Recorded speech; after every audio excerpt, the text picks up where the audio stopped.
तो दुनिया भर में अलग अलग जगहों पर जंग जैसे हालात हैं। दो जगह पर तो इस वक्त युद्ध चल ही रहा है, चाहे वो रूस और यूक्रेन के बीच हो और इधर इजराइल अमेरिका और ईरान के बीच युद्ध हो। लेकिन एक और जगह पर एक और मुल्क में तनातनी बनी हुई है और ये तनातनी बनी हुई है तुर्की और इजराइल के बीच में। नमस्कार, मैं हूं निगलू।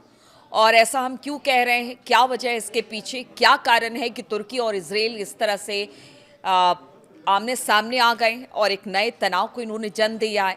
तनाव के केंद्र में अरब सागर में नियंत्रण है और इस युद्ध का मैदान सोमालिया और सोमालीलैंड बन चुका है। तुर्की ने सोमालिया के साथ संबंध मजबूत किए हैं।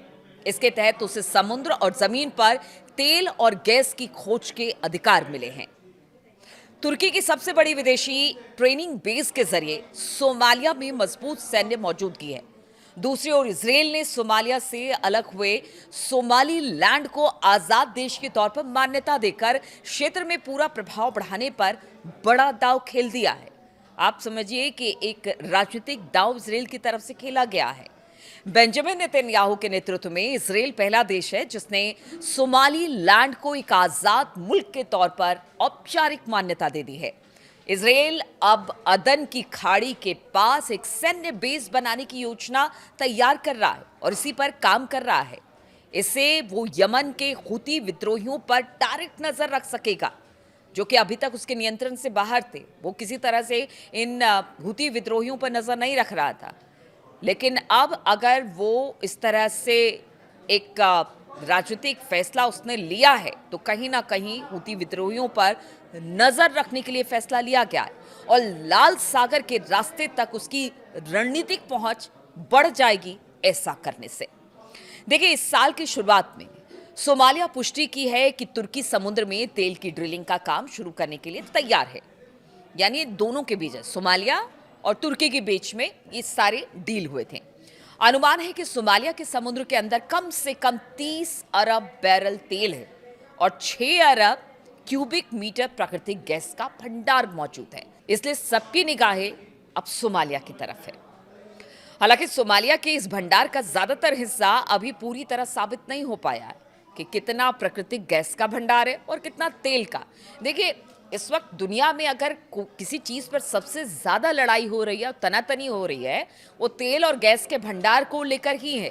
खास तौर पर जो अरब मुल्क हैं या ईरान है या अमेरिका और इजराइल जिस तरह से लड़ाई लड़ा है, उसमें अमेरिका के मंसूबों पर भी कई बार ये तेल भारी पड़ा है, क्योंकि सबका यही कहना है कि ये तेल का खेल है, इसलिए ईरान पर अमेरिका ने हमला किया है।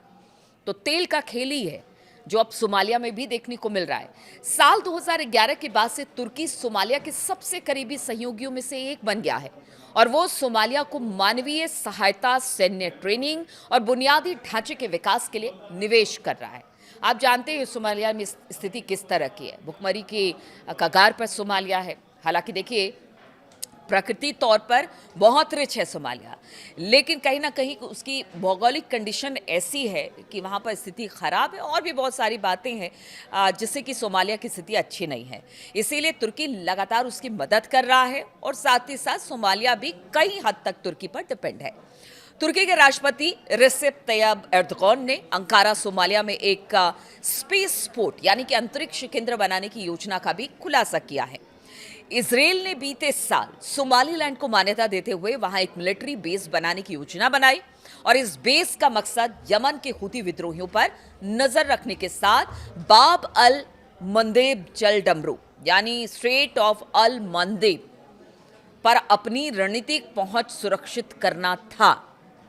आप समझिए कि इस वक्त जो युद्ध हो रहा है और कहा बार बार ये जा रहा है कि एक तरफ हॉर्मुज बंद है और अगर हुतियों ने बाब अल मंदेब को बंद कर दिया तो फिर पूरी दुनिया में हाहाकार मच जाएगा। इसलिए ये सब कुछ स्ट्रेटेजिकली किया जा रहा है और वो भी किसकी तरफ से? इजराइल की तरफ से। ये पूरी सोची समझी रणनीति इजराइल की है। और सोमालीलैंड का समुद्र तट यानी कि अदन की खाड़ी के पार यमन के सामने पड़ता है। तुर्की के सोमालीलैंड को मान्यता देने के इजराइल के कदम की कड़ी आलोचना हो रही है। तुर्की राष्ट्रपति एर्दोगन ने सोमाली लैंड को दी गई इजराइल की मान्यता को अवैध बताया है।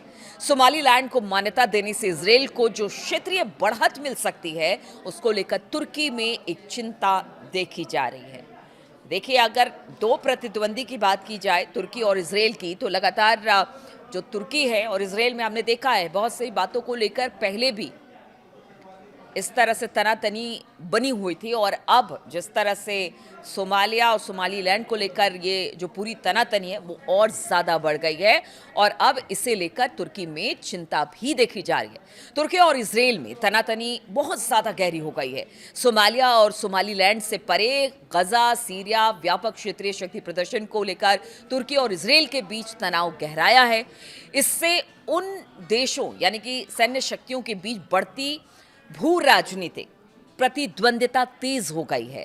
यानी अब इन दोनों में कि कौन कितना आगे बढ़ेगा, किस तरह से टक्कर देगा, ये जियोपॉलिटिक्स एक तरह से जबरदस्त तरीके से तुर्की और इजराइल के बीच में देखने को मिल रही है।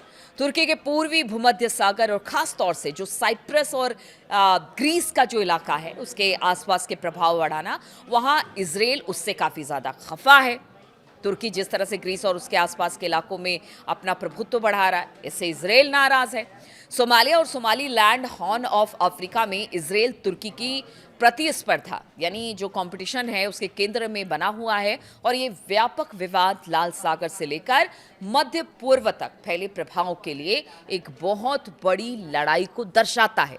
इसमें दोनों जो सैन्य शक्तियां हैं अपने क्षेत्रीय पहुंच को और मजबूत करने की कोशिश कर रही हैं, और तुर्की इजराइल तनाव का अहम बिंदु जो है वो अब यही सोमालीलैंड और सोमालिया बन गया है। अब जल्दी से एक बार आपको बता देते हैं कि आखिर ये तनाव तुर्की और इजराइल के बीच में क्या है।